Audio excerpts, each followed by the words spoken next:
न बनता है गोली बंदूक चलाने से। हम चीज है ऐसी जो बिन पद के पावर में बैठे हैं।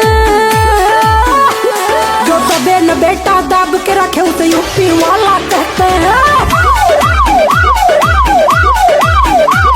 जो दबे न बेटा दाब के रखे उसे यूपी वाला कहते हैं।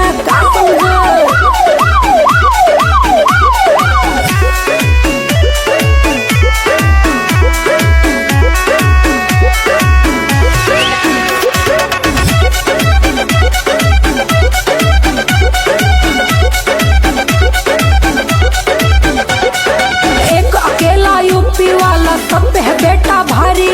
चले काफिला थार चुनर के थार काली काली।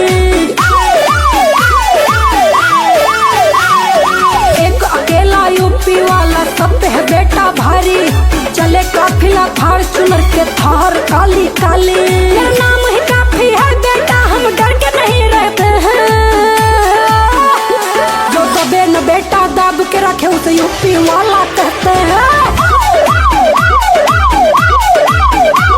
जो दबे न बेटा दाब के रखे उसे यूपी वाला कहते हैं।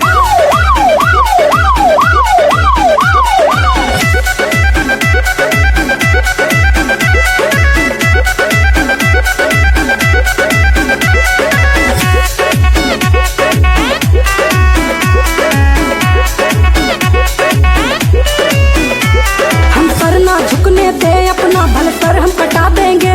जब बात आए स्वाभिमान पे तब घर से उठा लेंगे। यूपी से है बच के रहना बेटा। हम सर ना झुकने दे अपना भले सर हम कटा देंगे।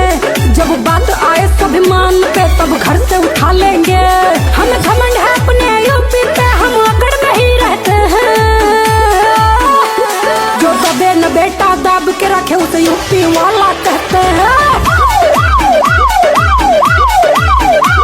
जो दबे न बेटा दाब के रखे उसे यूपी वाला कहते हैं।